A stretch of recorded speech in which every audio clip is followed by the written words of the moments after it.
नमस्कार, मी चंदू भैया. नंदुरबार नगरपालिकेने दुष्काळाचं संकट डोक्यावर असल्यामुळे पाण्याचं नियोजन केलेलं आहे. खरं म्हणजे ही चूक झाली की हिवाळ्यातच 2 दिवसाआड पाणी करायला पाहिजे होतं, परंतु त्यावेळेला प्रशासक होते आणि प्रशासकांनी तो निर्णय घेतला नाही असं मला वाटतं.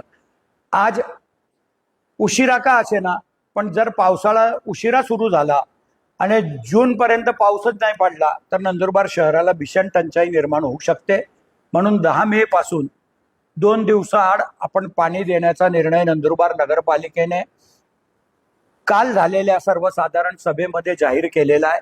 माझी नंदनगरीच्या जनतेला विनंती आहे की थोडंसं मागेही आपण आपलं जेव्हा बॉडी होती त्यावेळेला आपण तो निर्णय घेतला होता आणि उन्हाळ्यामध्ये आपण 1 दिवसाआड लोकांना पाणी देऊन लोकांची सोय केली होती. जेव्हा पाणी जास्त लागतं तेव्हा 1 दिवसाआड पाणी दिलं होतं. पण आत्ता दुर्दैवानं नियोजन चुकलं आहे थोडंसं. प्रशासक असल्यामुळे त्यावेळेला त्यांनी ते केलं नाही.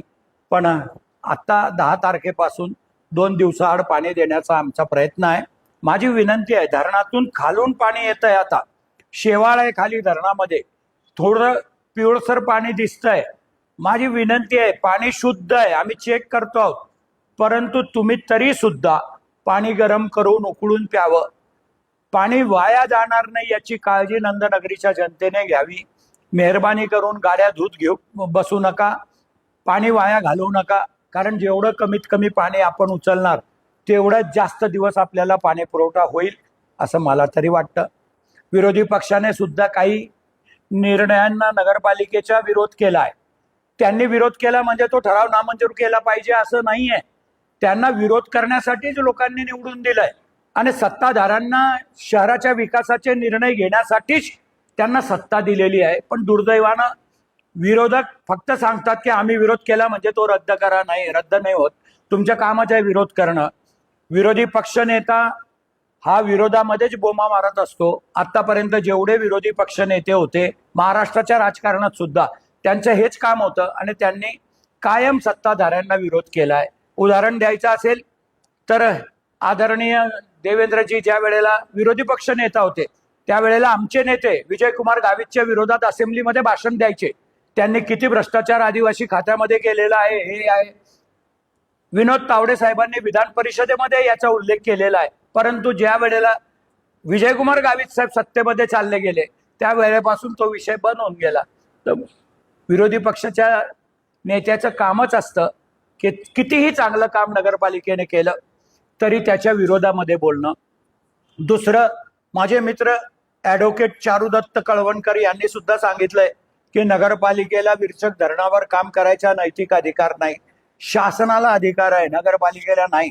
पण शासनाने नगरपालिकेची एजन्सी म्हणून काम मंजूर करून दिलंय.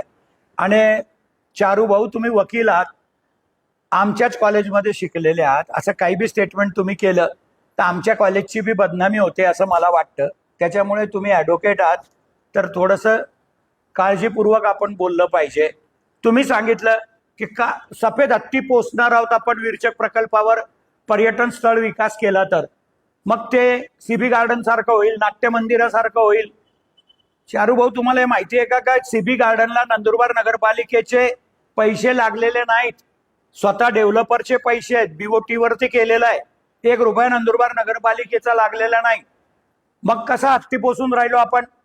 नाट्यगृह 4,61,00,000 रुपयामध्ये बनलाय, 100% शासनाचे पैसे आहेत, शासनाच्या पैशामध्ये बनवलेलं आहे. कुठं नगरपालिकेचं नुकसान आहे?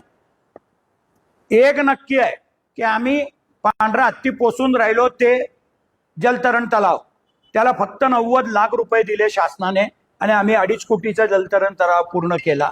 पण ती शहराची गरज होती, जनतेची मागणी होती आणि त्याच्यासाठी कधी कधी फक्त नफ्यासाठी नंदुरबार नगरपालिका काम नाही करते.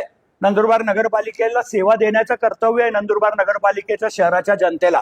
आणि म्हणून नफा नुकसानचं ही काही मारवाडीची दुकान नाही, ही काही व्यापाऱ्याची दुकान नाही. त्याच्यामुळे या गोष्टीवर तुम्ही काही बोलू नका. मेहरबानी करून नंदुरबार नगरपालिका हत्ती पोसेल असं काही सांगू नका. 100% पैसे मी आजही तुम्हाला वचन देतो की विरचक प्रकल्पाला नंदुरबार नगरपालिकेचे पैसे लागणार नाही.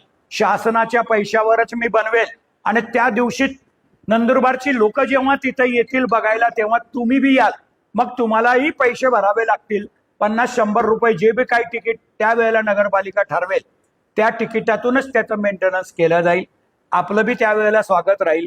पण जरा खात्री करून घ्या, सरकारला अधिकार आहे. आम्ही फिल्ट्रेशन प्लांट बी आज बी खेड्यावरच चालवतोय, ग्रामीण भागामध्ये चालवते नगरपालिका.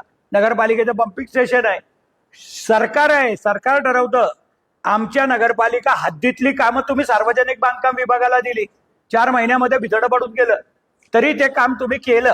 तर म्हणून माझं म्हणणं आहे की ते सरकारला अधिकार आहे, सरकारने आम्हाला दिलाय, एजन्सी म्हणून सरकार नेमतं. तुम्ही काही काळजी करू नका, तुम्हाला हे एकदम चांगलं काम आम्ही दाखवू. तुम्ही प्रत्येक ठरावाला विरोध करत राहा. तुम्हाला जनतेने विरोधासाठीच निवडलंय. तुम्ही 12च्या 8वर येऊन गेलेत. आता बी विरोध करायची सवय जर तुमची गेली नाही तर भविष्यामध्ये 8 बी तुम्ही दिसणार नाहीत. हे मी तुम्हाला आजच लिहून देतो, एवढं लक्षात ठेवजा. शहराच्या विकासासाठी चांगले प्रकल्प जर असतील तर त्याला विरोधी पक्षाने सुद्धा साथ दिली पाहिजे. हीच लोकशाहीचं गणित आहे, एवढं लक्षात ठेवजा. धन्यवाद. जय हिंद, जय महाराष्ट्र.